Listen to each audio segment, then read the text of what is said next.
Man, you guys are looking beautiful. Good morning, everybody. So my name is Max Lugavere. I'm a filmmaker, I'm a podcaster, I'm an author, a journalist. I do many things, but my focus is really to communicate the ways in which diet and lifestyle can mediate brain health, both in the long term, but also brain function and mental health in the short term. I've got a number of works under my belt that I'm proud of that I'd like to just briefly tell you about. So I wrote a book called Genius Foods. Anybody read it? Genius Foods. We got some fans in the audience. Okay, that makes me really happy. It's now being published in a bunch of different languages around the world. There's the Spanish edition called Elementos Geniales. I do a lot of television in the States. I regularly appear on shows like the Dr. Oz Show, the Rachel Ray Show, The Doctors, to talk about nutrition, which is obviously a topic that I'm very passionate about. I host the Genius Life podcast. And one of the things that I'm actually most proud of is down here in the middle on the bottom. It's actually a chapter in a textbook, peer-reviewed literature, aimed at clinicians on the management and care of people that are at risk for Alzheimer's disease, so that clinicians can better know how to help them either delay or altogether prevent the condition. So what I'm going to talk to you about today are the foods that can help bolster your cognitive function and health both today and decades into the future. I became interested in this topic when, at a very young age, my mother, who you see up on screen, developed the earliest symptoms of dementia.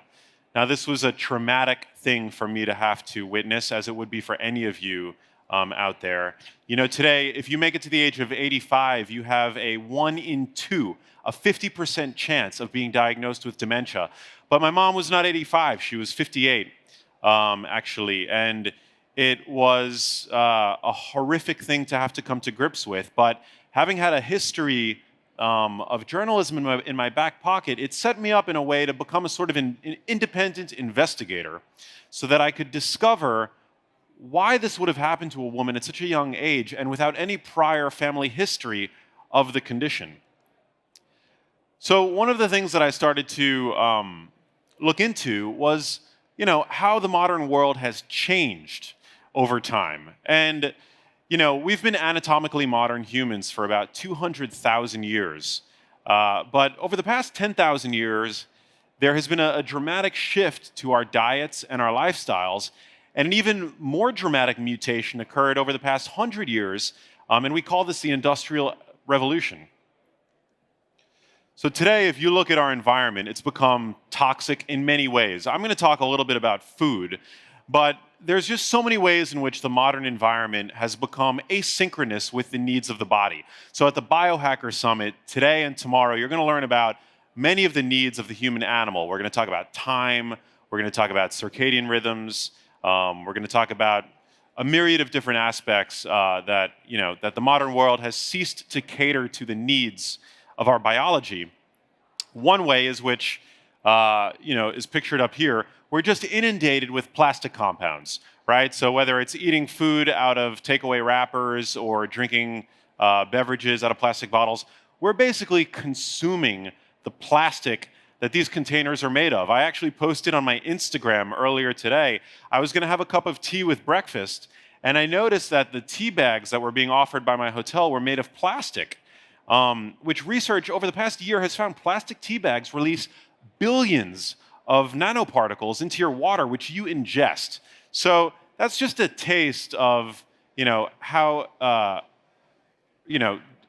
mutated the modern world has become. And one of the things that I think is most pervasive is the food supply. The fact that the food supply has become a lot different than that which we consumed during the time in which our brains evolved. So, as I learned from Temu a couple of years ago, there are now 50,000 edible plant species on Earth, and yet the vast majority of calories that we consume come from just 3 crops: wheat, corn, and rice. Most of the time, these crops are pulverized and used to create what are called ultra-processed foods, which line our supermarket aisles. A good takeaway tip if you guys are shopping in your local supermarkets, which is where I believe true wellness occurs, you always kind of know where the packaged processed foods lie. They tend to be in the aisles. Supermarkets all tend to be designed the same, with the fresh healthy, perishable foods on the perimeter, and yet all the packaged foods hang out in the aisles. And these types of foods now make up the overwhelming majority of calories that we consume every single day. So here we have a photo. This is a British family in the UK, and this is their average weekly food shopping haul.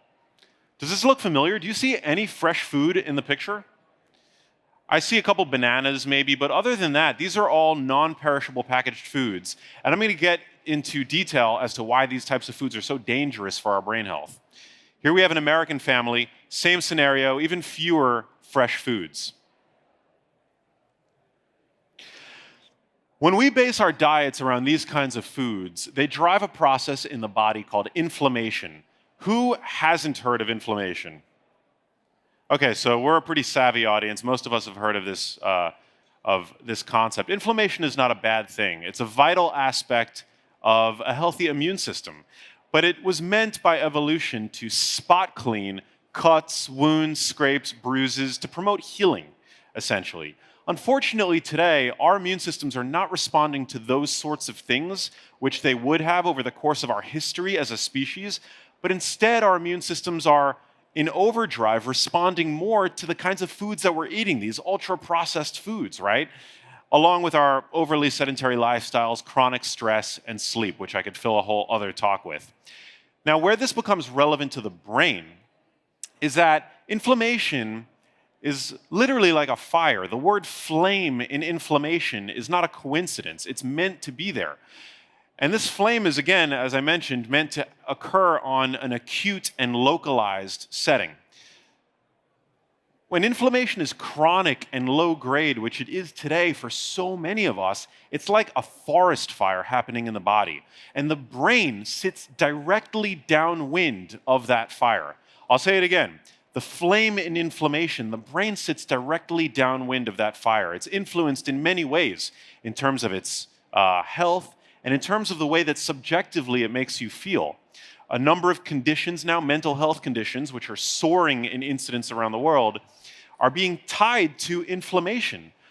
We actually, there is a significant percentage of clinically depressed people who do not respond well to traditional treatments, and yet they do respond positively to drugs that are more typically used to treat pain, anti-inflammatory, non-steroidal anti-inflammatory drugs. So that just goes to tell you that the etiology for some of our most inconvenient mental health conditions may be inflammatory in origin. The other problem is that inflammation creates collateral damage. It's like a shootout in a public park, right? Cops versus robbers. But unfortunately, public property is going to get destroyed. Well, the same thing happens with inflammation in our bodies and brains. And this is actually one of the cornerstones of aging, that balance being tipped in an undue way in favor of rampant inflammation.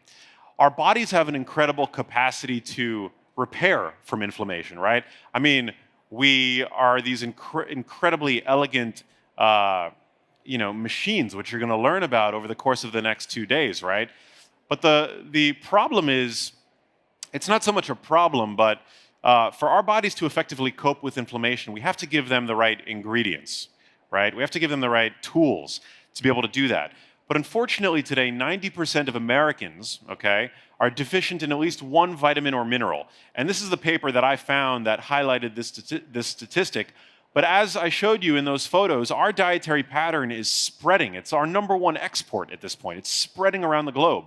So I wouldn't be surprised if many nations in the first world are suffering, their citizens are suffering from similar nutrient deficiencies. And what that does is it handicaps our bodies in profound ways. So for example, magnesium is one mineral. It's actually referred to as a macro mineral because we need a relatively large amount of it every single day for good health. It's a cofactor required for hundreds of enzymatic processes in the body, and nearly every single one of the DNA repair enzymes in your body require magnesium. So DNA damage is one consequence of inflammation. It's at the root of aging, it's at the root of tumorigenesis or cancer.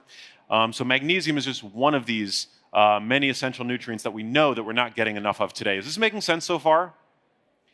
Awesome. The other thing that our diets do, because they're built upon these packaged processed foods, which are nutrient deficient, because of the mere nature of their processing, is that they make it very easy to overeat and thus gain weight. So today we're seeing epidemic rates of type 2 diabetes. In the US, it's something like 50% of adults are either diabetic or pre-diabetic. 90% of pre-diabetic people actually don't know that they're pre-diabetic, which is very scary. The vast majority of us in this room may have blood sugar regulation issues and not even know it, according to statistics. And 2/3 of adults are either overweight or obese. So what this does is it further fans the flame of that inflammatory cascade in the body. And it also, because these packaged processed foods are made of these grains, the wheat, corn, and rice, among others, is it causes an ancestral hormone in our bodies to stay chronically elevated because we're eating these foods around the clock. You're going to learn some of the consequences from a circadian biology standpoint later in the week. But needless to say, what this does is it disallows organs in our body from using fat as a fuel source. And the brain, in particular, loves to use fat for fuel. In fact, 60% of the energy that the brain requires can be derived from fat. Are you guys familiar with the ketogenic diet? If anybody's on the ketogenic diet, raise your hand. If you're familiar with it, you can throw your hand up as well. So a lot of people are familiar with it. I don't advocate for chronic ketosis, but what I do suggest as being plausibly protective to the brain is intermittent ketosis. So eating a diet that is lower on the carbohydrate spectrum so that it allows on a seasonal basis, maybe even on a daily basis if you're exercising vigorously, to allow some of those ketones to be furnished to the brain. So I'm now going to start to talk about some of the foods that I've identified as being particularly protective and supportive of brain health. I call these foods the genius foods. Now, genius foods is sort of like superfoods. It's not a scientific term. It's a term that I've invented. But I figured whatever is going to get people to remember these foods, I'll use to my advantage. Because I think that each of these foods has benefits that are both unique and shared with the others. And I'm going to get into some of the mechanisms by which they help. So if you're taking notes, you might want to write some of these down. But the first category that I love to talk about are dark leafy greens. So dark leafy greens like kale, spinach, and arugula, these are wonderful for the brain. Research out of Rush University tells us that people who eat a large bowl of dark leafy greens every single day have brains that perform up to 11 years younger. I'll say that again. One large bowl of dark leafy greens every single day, people who adhere to this rule seem to have more youthful brains by up to 11 years. Now, one of the mechanisms for this is that dark leafy greens, and especially kale, are rich in compounds called carotenoids, and in particular, lutein and zeaxanthin. It's been known for quite some time that these two carotenoids are instrumental for good eye health. So 6 milligrams per day of combined lutein and zeaxanthin can help protect you against age-related macular degeneration. But we now actually know that these same compounds, which accumulate in the eye, also accumulate in the brain, where they help protect your brain cells against inflammation while making them more efficient. And we can look at randomized control trials, which are the kinds of trials required to prove cause and effect, to see actually something miraculous happens when you give young and healthy people supplemental lutein and zeaxanthin. So in this clinical trial performed out of the University of Georgia in the States, a 12 milligram dose of lutein and zeaxanthin over, I believe, a 6-month period actually led to an improvement in various cognitive domains, including certain aspects of memory. So again, that's a 12 milligram dose combined lutein and zeaxanthin per day. So here, if you guys are taking photos, you might want to get a screenshot of this. This is basically the combined lutein and zeaxanthin dose in greens. So this is why I recommend them. So in just a half a cup of cooked kale every single day, you're getting double the dose used in that clinical trial to boost cognitive function in this young and healthy cohort. And this is a remarkable study, just before I move on, because young people are already thought to be at their peak cognitive prowess, right? So it really got researchers talking when they were able to improve cognitive function in these kids, right? They were college students at the University of Georgia. So eat a big bowl of dark leafy greens every single day. That's a general rule that I set for myself and I set for my readers. So another food, avocados. Avocados are great. I call them an all-in-one genius food. And actually, one of the reasons why avocados are so good for you is that they are also enriched in lutein and zeaxanthin. Now, an avocado doesn't have as much lutein and zeaxanthin in them, in an avocado, as kale. But one of the reasons why avocados are so potent is that they're also a wonderful fat source. Now, for these two compounds to be absorbed in your digestive tract, you need to consume them with a fat source. So if you're eating that bowl of dark leafy greens with fat-free dressing or with no dressing, your absorption of those compounds is negligible. Whereas if you include some extra virgin olive oil or an egg on top or even some avocado, you're increasing the bioavailability of those carotenoids by about 8-fold at least.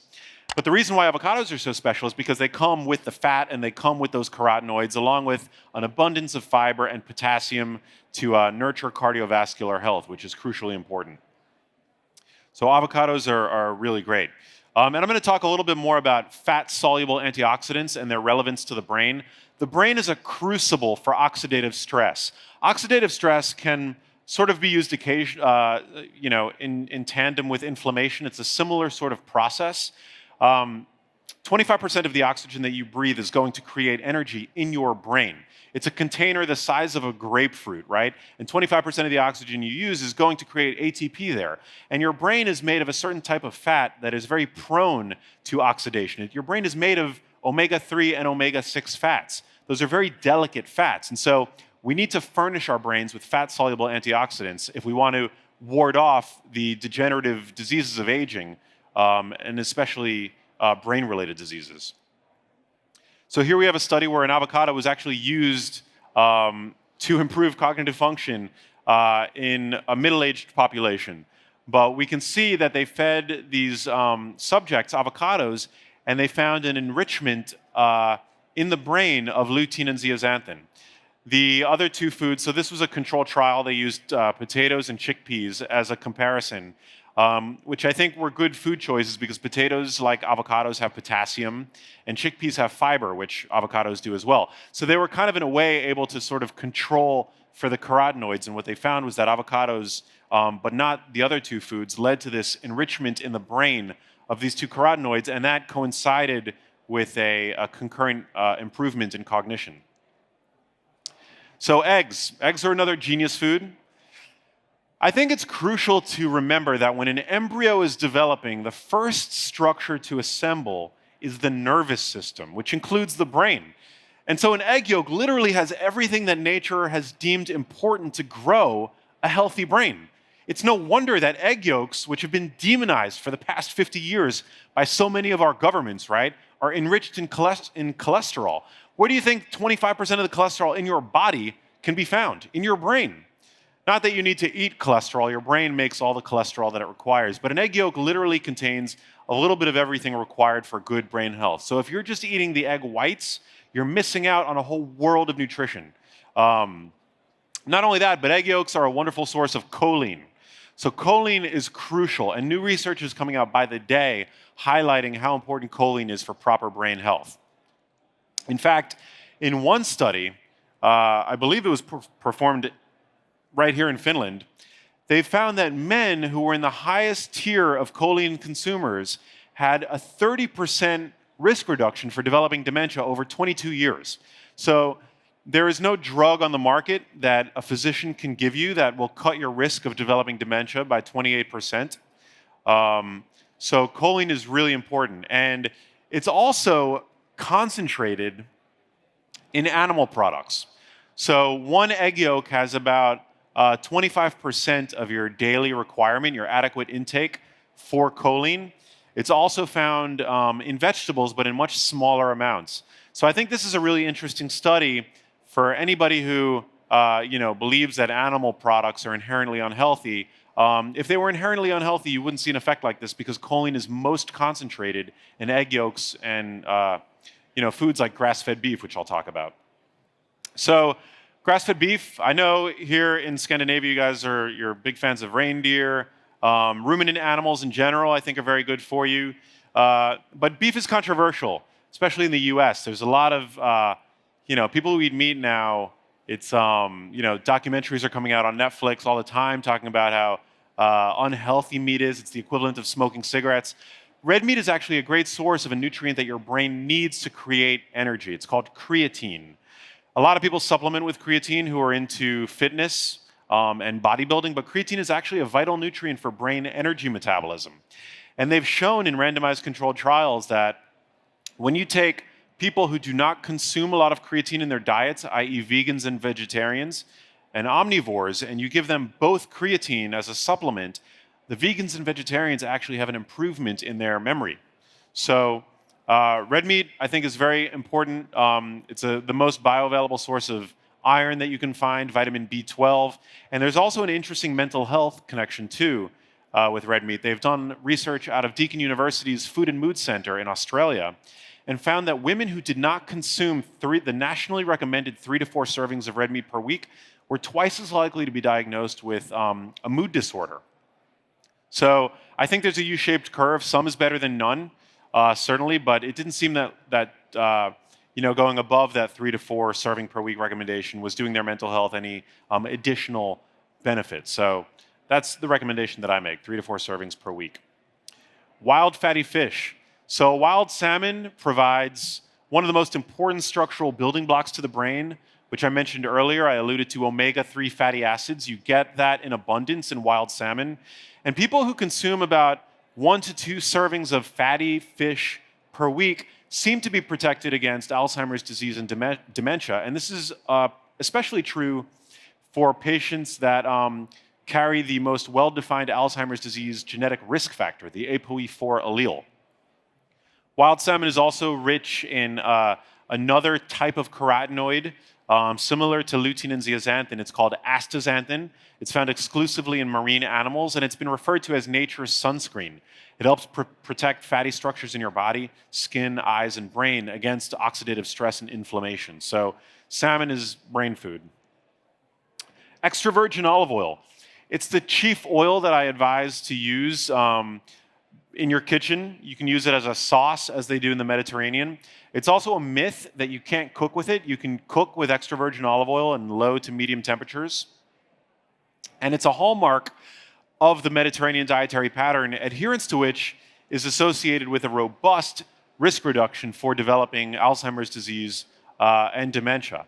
It is the staple oil used. And it's a fruit juice that humans have been pressing from olives for thousands of years. This is unlike the industrial oils that we've been told to use over the past couple of decades, like canola oil, corn oil, soybean oil, and grapeseed oil. I just want to show you guys how those oils are made. So over here on this side of the screen, you have olive oil. It's made simply by crushing olives. It's one of the reasons why humans have been making it for so long. It's delicious, and it's very healthy. Industrial grain and seed oils are made using a myriad of industrial processes that actually damage the oils, creating harmful trans fats.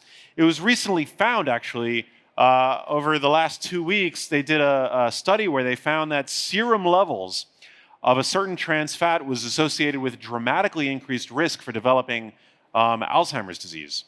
So you want to avoid trans fats in all forms, unless they are, well, I should clarify. You want to avoid industrially created man-made trans fats in all forms. And the way to avoid those is to avoid oils like canola oil, corn oil, soybean oil, and instead make the mainstay oil in your kitchen, in your cooking, extra virgin olive oil. Here we have the trans fat content of some of the oils that I mentioned earlier. So they all have up to about 5% trans fats. Canola oil, corn oil, soybean oil. At the bottom, we have partially hydrogenated soybean oil. So those types of fats have been thankfully banned in many countries now, but you can see the dramatic percentage of trans fats in those oils. And then also, I want to draw your attention to olive. So regular olive oil is processed similarly as canola oil, corn oil, and soybean oil. That's why you always want to go for extra virgin olive oil. You don't want to blend, you don't want olive oil light, you want extra virgin olive oil. Very important. Mushrooms. I know that we're big fans of mushrooms here in Scandinavia. A lot of research now is coming out of Asia showing that habitual mushroom consumers seem to be protected against various types of cognitive decline, dementia, and mild cognitive impairment for two. All it takes to achieve this effect seemingly is about a plate and a half per week. So I would definitely include those in your diet. Mushrooms are a great source of beta glucans, which are immunomodulatory, other vitamins and minerals, and they're a very low carbohydrate food. Cruciferous vegetables. Cruciferous vegetables are another category that are very important. A lot of people today are spending money on detox teas and cleanses and things like that. But cruciferous vegetables like broccoli, radishes, Brussels sprouts, cabbage, they're some of the most detoxifying foods in the supermarket. They actually stimulate our body's own detox pathways. I was at the Upgraded dinner last night, and I was talking a little bit about this, that they actually stimulate gene pathways in the body that produce endogenous detoxification compounds like glutathione. So you want to incorporate a mix of raw and cooked cruciferous vegetables in your diet as best as possible. Blueberries, frequently called brainberries, although I know Temu is not a fan of blueberries. He prefers bilberries, which are actually a more potent source of anthocyanins, which is where blueberries get their beautiful color. But for most people, bilberries are a little bit hard to access, so I recommend blueberries. And in fact, the research on blueberries and other berries are pretty telling. They show us that not only do these compounds that are rich in blueberries seem to improve cognitive function in animals like rats, but that their consumption is associated with reduced brain aging by up to 2.5 years in humans. Dark chocolate. So, fans of dark chocolate, any? No? Yeah, okay, we've got a few. Yeah, so we've got a lot of chocolate in the house. Chocolate is rich in compounds called flavonols, which have been shown to boost cardiovascular health. Now, the brain relies on cardiovascular health because it's actually fed blood and nutrients by a network of microvessels that if you were to take out of your head and stack end to end all these little capillaries, they would stretch 400 miles long.